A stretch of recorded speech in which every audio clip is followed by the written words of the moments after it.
नमस्कार विद्यार्थी मित्रांनो, VJS स्टडीच्या यूट्यूब चॅनलवरती आपलं स्वागत आहे. सर्वप्रथम टीम VJS स्टडीकडून 79व्या स्वातंत्र्य दिनाच्या तुम्हा सर्वांना हार्दिक शुभेच्छा. या 79व्या स्वातंत्र्य दिनाच्या निमित्तानं आपण VJS स्टडीच्या यूट्यूब चॅनलवरती काही नवीन इनिशिएटिव्ह सुरू करतो आहे. पॉलिटीशी संबंधित इनिशिएटिव्ह असतील, म्हणजे पॉलिटीचा परीक्षाभिमुख परिपूर्ण अभ्यास करण्यासाठी VJS स्टडी येणाऱ्या काळात एकमेव आणि चांगला सोर्स ठरावा. तर या अनुषंगानं काही नवीन इनिशिएटिव्ह आहेत, ते तुम्हाला VJS स्टडीच्या यूट्यूब चॅनलवरती पाहायला मिळतील. चॅनल सबस्क्राईब केलं नसेल तर सर्वप्रथम चॅनल सबस्क्राईब करा आणि शेजारी जी बेल आयकन दिलेली आहे तीही प्रेस करा, जेणेकरून नवीन लेक्चरचे नोटिफिकेशन सर्वात पहिल्यांदा तुम्हाला येतील.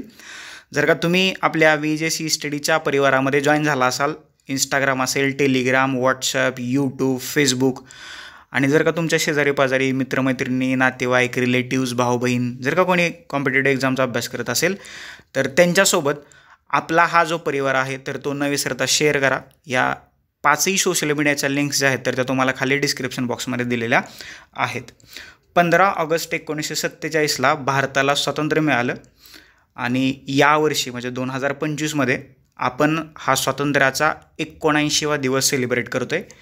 त्या अनुषंगानं एक छोटासा संवाद मला आपल्यासोबत साधायचा होता, म्हणून हे छोटंसं लेक्चर.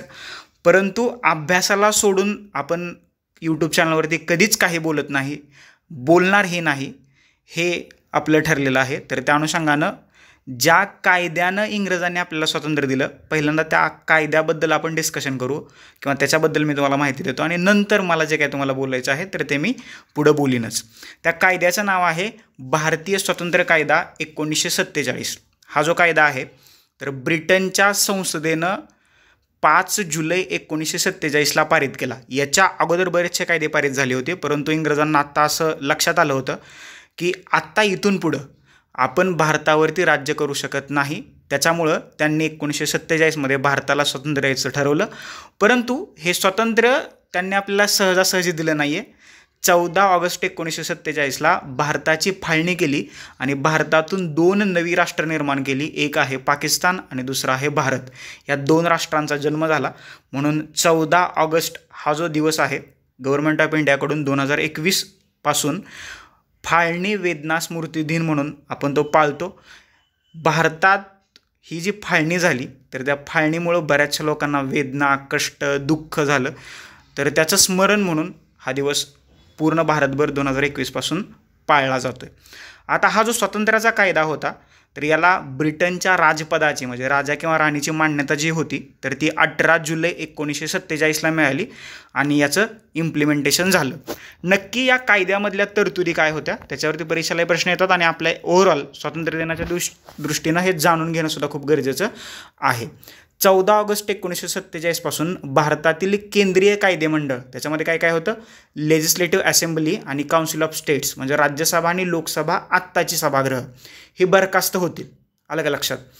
15 ऑगस्ट 1947 पासून घटना समितीचं कामकाज पूर्ण होईपर्यंत ही परिषदच वसाहतीच्या स्वराज्याचे म्हणजे डोमिनियन केंद्रीय कायदेमंडळ म्हणून कार्य पार पाडेल. ओके, बऱ्याचशा जणांच्या मनात एक प्रश्न आला असेल की खरंच भारताला 15 ऑगस्ट 1947 साली स्वातंत्र्य मिळालं होतं का, तर या प्रश्नाचं उत्तर नाही असं आहे. तुम्ही म्हणाल कसं काय नाही, तर इथं काय म्हटलं त्यांनी, वसाहतीच्या स्वराज्याचं केंद्रीय कायदेमंडळ, आणि त्यांनी असं सांगितलं होतं की जोपर्यंत भारताची राज्यघटना पूर्ण होऊन ती लागू होत नाही आहे तोपर्यंत भारत ब्रिटनच्या वर्चस्वाखाली डोमिनियन स्टेट म्हणून काम करेल. भारताला स्वातंत्र्य मग खऱ्या अर्थानं कधी मिळालं, 26 जानेवारी 1950, कारण त्या दिवशी भारताची राज्यघटना लागू झाली. आलं लक्षात. हे त्याच्या पाठीमागचं कारण. भारताची फाळणी होऊन भारत आणि पाकिस्तान या 2 स्वतंत्र राष्ट्रराज्याची निर्मिती झालेली आहे. ब्रिटिश संसदेचं भारतावरील सार्वभौमत्व आणि जबाबदारी जी आहे तर ती संपुष्टात आली. भारत सचिव हे पद जे होतं तर ते रद्द करण्यात आलं. ब्रिटिश राजपद हे भारत आणि पाकिस्तानच्या अधिसत्तेचे स्रोत नसतील की जे अगोदर होते. गव्हर्नर जनरल आणि प्रांतीय गव्हर्नराचे सर्व अधिकार आणि विशेषाधिकार काढून घेण्यात आले. ते तेथून पुढं ब्रिटिश राजपदाला जबाबदार नसतील आणि येथून पुढं ते कायदेमंडळाचा विश्वास असलेल्या मंत्रिमंडळाच्या सल्ल्यानुसार ते कृती करतील. भारत आणि पाकिस्तानसाठी स्वतंत्र राज्यघटना निर्मितीचा अधिकार देण्यात आला आणि लगेच मग भारताच्या राज्यघटनेच्या निर्मितीसाठी इलेक्शन्स झाले आणि मग घटना समितीचं गठन झालं. त्याच्यामध्ये भारतातल्या वेगवेगळ्या प्रांतातून 15 महिलांनी सहभाग घेतला आणि मग पुढं 26 नोव्हेंबर 1949 रोजी आपण ही घटना स्वीकारली आणि 26 जानेवारी 1950 रोजी भारतीय राज्यघटनेची अंमलबजावणी सुरू झाल्याचं आपल्याला दिसतं. घटना तयार करून तिची अंमलबजावणी करेपर्यंत कायदे करण्याचा अधिकार घटना समितीकडे असेल. म्हणजे तुम्हाला माहीत आहे की घटना समितीच भारतासाठी घटना निर्मितीचं काम करत होती आणि घटना समितीच भारतासाठी संसद म्हणून कायदेमंडळाचं सुद्धा काम करत होती. म्हणजे घटना समिती दुहेरी भूमिका पार पाडत असल्याचं आपल्याला दिसून येते. वसाहतीच्या स्वराज्याच्या कायदेमंडळाची सार्वभौम सत्ता परिपूर्ण असून यापुढे तिला कोणत्याही विषयावर कायदा करताना किंवा ब्रिटिश साम्राज्याच्या कोणत्याही कायद्याशी विसंगत कायदा करताना गव्हर्नर जनरलच्या संमतीची आवश्यकता असणार नाही. तर अशा 1947च्या कायद्यामधील या तरतुदी आपल्याला असल्याचं दिसतं आणि भारताला स्वातंत्र्य देण्याचा सुद्धा प्रयत्न किंवा स्वातंत्र्य या कायद्यातून मिळालेलं आहे. हे सगळं पाहत असताना या कायद्याचे काही वाईट परिणामसुद्धा आपल्याला झाल्याचे दिसतात. त्या परिणामांबद्दल आपण थोडक्यात पाहूया. फाळणी झाली. भारत आणि पाकिस्तान ही 2 स्वतंत्र राष्ट्रराज्य निर्माण झाली. खूप मोठ्या प्रमाणात लोकांचं स्थलांतर झालं. म्हणजे भारताचा काही भाग पाकिस्तानमध्ये गेला होता, ती लोक पुन्हा भारतात आली. पाकिस्तानमधली जी काही लोक ज्यांना पाकिस्तानमध्ये जायचं होतं ती भारतात होती, ती पुन्हा पाकिस्तानमध्ये गेली. संस्थानांचं एकत्रीकरण झालं. त्याच्यानंतर संविधानिक विकास कॉन्स्टिट्युशनल डेव्हलपमेंट व्हायला सुरुवात झाली आणि न सोडवता येण्यासारखे काही प्रश्न निर्माण झाले. त्याच्यामध्ये सीमावादासारखे प्रश्न आहेत. काश्मीरचा प्रश्न असेल, चीनचा प्रश्न असेल, नेपाळचा प्रश्न असेल, भूटानचा प्रश्न असेल, बांगलादेशचा प्रश्न असेल, असे वेगवेगळे प्रश्न जे आहेत तर या 1947च्या कायद्याचे परिणाम म्हणून आपल्याला पाहायला मिळतात. 1950 साली राज्यघटनेची अंमलबजावणी झाली. त्यावेळेला 4 भागात विभागलेली 29 राज्य भारतात होती. सध्याच्या घडीला भारतात 28 राज्य आणि 8 केंद्रशासित प्रदेश आहेत. भारताच्या राज्यघटनेनं आपल्याला कलम 12 ते 35 मध्ये मूलभूत अधिकार दिलेले आहेत. त्याच्यातला स्वातंत्र्याचे हक्क आपल्याला 19 ते 22 मध्ये पाहायला मिळतात. हे एकंदरीत 7 हक्क होते, परंतु त्याच्यातला मालमत्तेचा हक्क राईट टू प्रॉपर्टी तो हक्क काढून टाकला. सध्या भारताच्या राज्यघटनेमध्ये स्वातंत्र्याच्या हक्कांतर्गत 6 हक्कांची तरतूद किंवा 6 स्वातंत्र्याची तरतूद जी आहे तर ती करण्यात आलेली आहे. त्याच्यातलं पहिलं स्वातंत्र्य आहे भाषण आणि अभिव्यक्ती.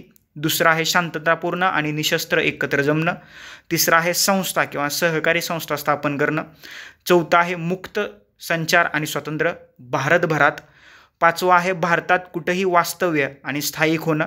आणि 6वं आहे कोणताही रोजगार किंवा व्यवसाय करण्याचं स्वातंत्र्य. हे ज्यावेळेस आपण स्वातंत्र्याचा उपभोग घेत असतो तर या स्वातंत्र्यावरती काही मर्यादा आहेत. म्हणजे ज्यावेळेस तुम्ही आपल्या स्वातंत्र्याचा उपभोग घेत असता त्यावेळेला दुसऱ्याच्या स्वातंत्र्यावरती गदा येणार नाही याची आपण पुरेपूर काळजी घेतली पाहिजे. आणि सध्या ती भारतात घेतली जाते का हा एक चर्चेचा विषय आहे. म्हणूनच या आजच्या लेक्चरचं टायटल आहे स्वातंत्र्य म्हणजे स्वैराचार आणि मोठा क्वेश्चन मार्क दिला आहे. म्हणजे आजसुद्धा भारताच्या ऐतिहासिक वारशांचं स्वरूप काय आहे. नुकतंच युनेस्कोने महाराष्ट्रातल्या आणि तमिळनाडूतल्या एकूण 12 किल्ल्यांना जागतिक वारसा स्थळांचा दर्जा दिला आहे. छत्रपती शिवाजी महाराजांनी स्वराज्याचा ठेवा म्हणून बांधलेल्या या किल्ल्यांची अवस्था काय आहे, तिथं लोक काय काय करतात हा सुद्धा एक चर्चेचा विषय आहे. बरीचशी अशी स्थळं आहेत की जी आपल्या स्वातंत्र्याची एक मोठी विरासत आहे, एक मोठा ठेवा आहे. त्याची परिस्थिती काय. भारतात ज्यावेळेस ही भारतीय लोक भारतात ज्यावेळेस वावरतात त्यांचं वागणं बोलणं आणि ज्यावेळेस हीच भारतीय लोक परदेशात जातात तर त्यावेळेस तिथलं त्यांचं वागणं बोलणं याच्यामध्ये फरक आपल्याला जाणवतोय का, तर याच्यावर सुद्धा विचार करण्यासारखी गोष्ट आहे. भारतातलं शिक्षण असेल, भारतातली बेरोजगारी असेल, भारतातलं रोजगाराचं प्रमाण असेल, भारतातल्या स्वातंत्र्याच्या हक्कांबद्दलच्या तरतुदी असतील, या सगळ्या गोष्टींचा विचार करणं आणि भारताची प्रतिमा गरिमा जपणं हे खूप गरजेचं आहे. जगाच्या राजकीय पटलावरती खूप साऱ्या घटना घडामोडी घडत असताना भारत फक्त चर्चेत सहभागी होत नाही आहे, तर जगाच्या समस्या सोडवण्यासाठी जागतिक व्यासपीठावरती पुढाकार घेऊन एक नवी उमेद देणारं राष्ट्र म्हणून आज जग मोठ्या आशा अपेक्षेनं भारताकडे पाहत आहे. हा भारताच्या स्वातंत्र्यातून मिळालेला एक वारसा आहे. जागतिक पटलावरती भारताची प्रतिमा अजून कशी चांगल्या प्रकारे आपल्याला उजळवता येईल हे प्रत्येक भारतीय म्हणून आपलं आद्य आणि पहिलं कर्तव्य आहे. येते का लक्षात? ज्यावेळेस मी सुरुवातीला मध्ये म्हटल्याप्रमाणे की आपण ज्यावेळेस आपल्या स्वातंत्र्याचा उपभोग घेत असतो, तर आपण आपल्या स्वातंत्र्याचा उपभोग घेत असताना दुसऱ्याच्या स्वातंत्र्यावरती गदा येणार नाहीत किंवा त्याच्यावरती आपणहून निर्बंध लादता कामा नये, ही मात्र खबरदारी आपण घेतली पाहिजे. भारत अर्थव्यवस्थेत पुढे जातोय, भारत आंतरराष्ट्रीय संबंध सुधारतोय, भारताचा व्यापार सुधारतोय. ओके, भारत विकासाच्या एका टप्प्यावरून दुसऱ्या टप्प्यावरती पादाक्रांत करतोय.